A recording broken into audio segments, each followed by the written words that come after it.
بسم اللہ الرحمن الرحیم۔ السلام علیکم ناظرین، آپ یوٹیوب چینل دیکھ رہے ہیں اور میں ہوں طارق چودھری۔ ناظرین، آج حقیقی آزادی مارچ کا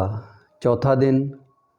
اور چوتھے دن کے آغاز میں عمران خان جب زمان پارک سے نکلے، کل کے حادثہ میں فوت ہونے والی صدف کے گھر گئے اور اس کے لیے دعا کی اور اس کے اہل خانہ سے تعزیت کی اور وہاں سے کاموں کی کے لیے روانہ ہوئے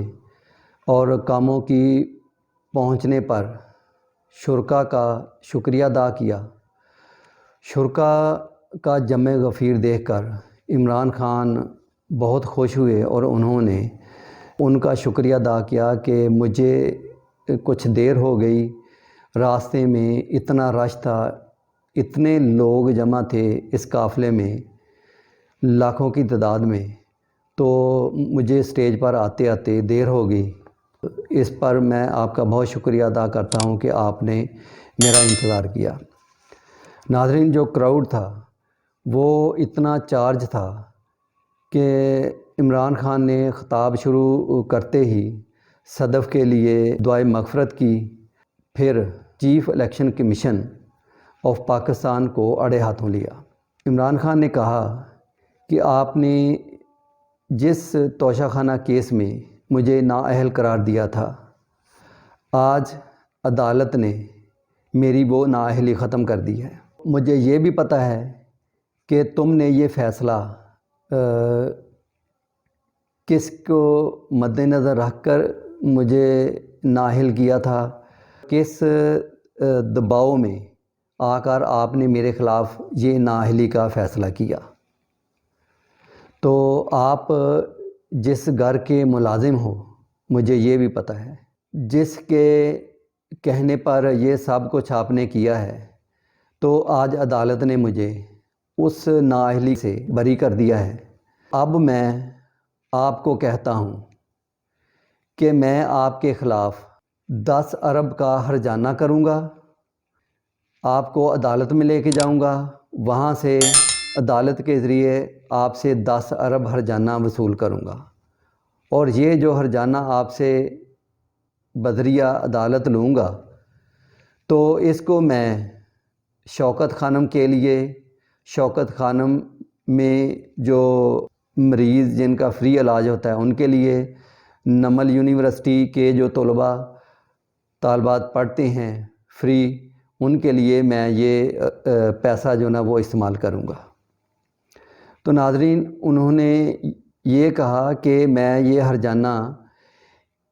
اس لیے کروں گا کہ آپ نے مجھ پہ انگلی اٹھائی ہے، حالانکہ شوکت خانم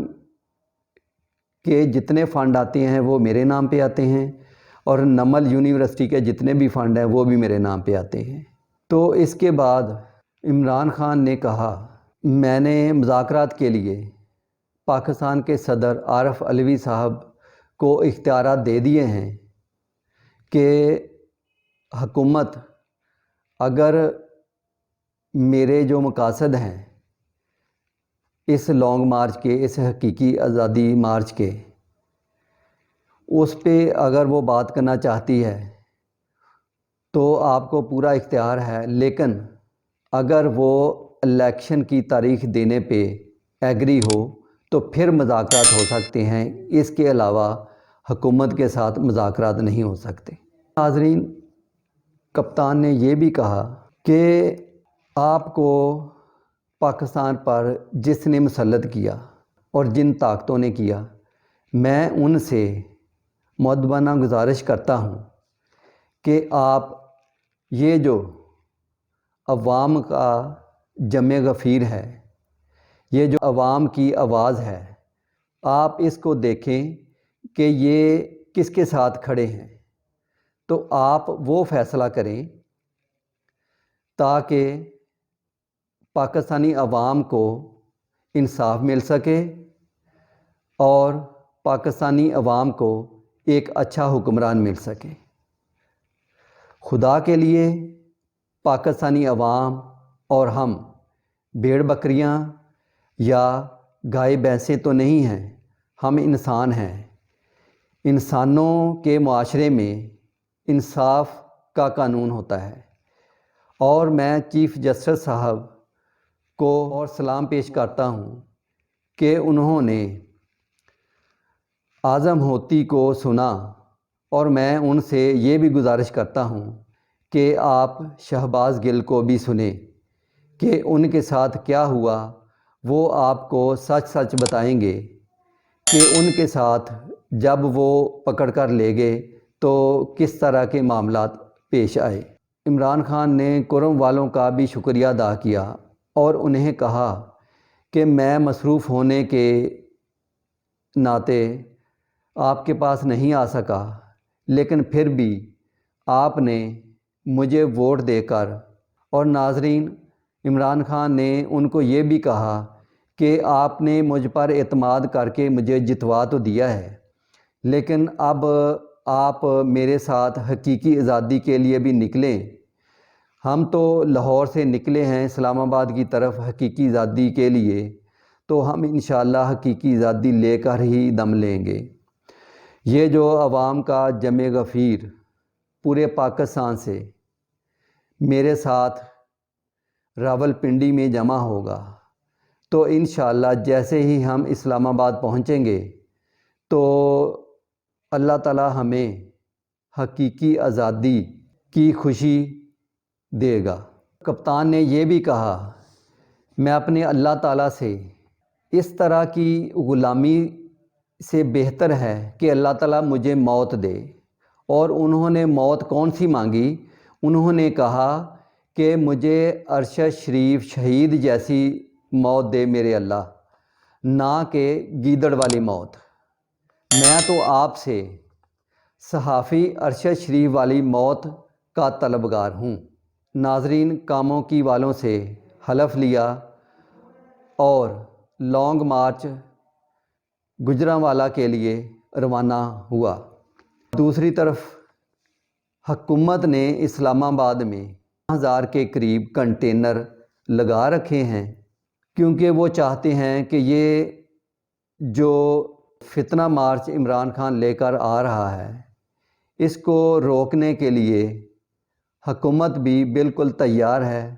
ریاست بالکل تیار بیٹھی ہے کہ ہم اس فتنہ مارچ کو اسلام آباد میں داخل نہیں ہونے دیں گے،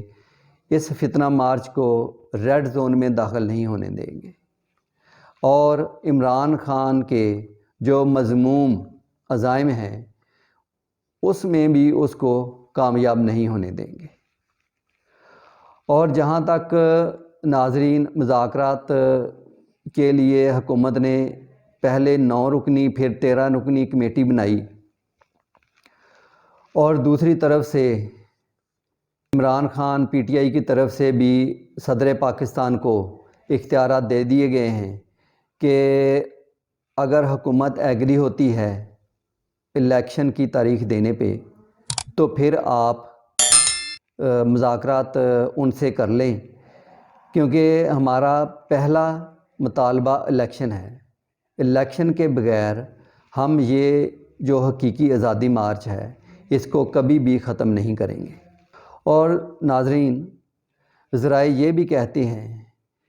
کہ سیاستدان کبھی بھی مذاکرات کے دروازے بند نہیں کرتے، بیک ڈور سے مذاکرات کے دروازے ہمیشہ کھلے رکھتے ہیں، کیونکہ سیاست اسی کا نام ہے کہ وقت آنے پر پارٹیوں کو آپس میں مذاکرات کرنے پڑتے ہیں۔ اور ناظرین آپ کو یہ بھی بتاتا چلوں کہ کراچی سے جو لانگ مارچ کے قافلے ہیں وہ پی ٹی آئی کے رہنما علی زیدی کی سربراہی میں وہاں سے چل پڑے ہیں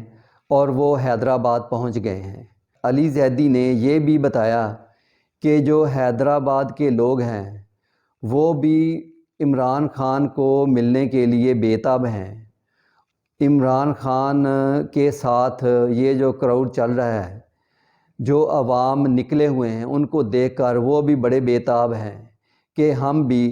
جتنی جلدی ہو سکے ہم عمران خان کے ساتھ حقیقی آزادی مارچ میں شامل ہو۔ ناظرین اب جب میں اپنے ویلاگ کا اختتام کر رہا ہوں تو عمران خان بھی گجرانوالہ میں چندہ قلعہ میں اپنے آج کے چوتھے روز کا اختتام کر رہے ہیں، اور انہوں نے گجرانوالہ سے یہ کہا کہ آپ تیار رہنا، کل میں آپ کے پاس آ رہا ہوں، میں گجرانوالہ کی تمام سڑکوں سے گزروں گا اور آپ سے ملوں گا، اور اب آپ سب کو ساتھ لے کر انشاءاللہ ہم اگلے پڑاؤ اگلے شہر کی طرف نکلیں گے۔ تو اب تک کے لیے اتنا ہی، کل کے ویلاگ کے لیے اجازت دیجیے۔ خدا حافظ۔ پاکستان زندہ باد۔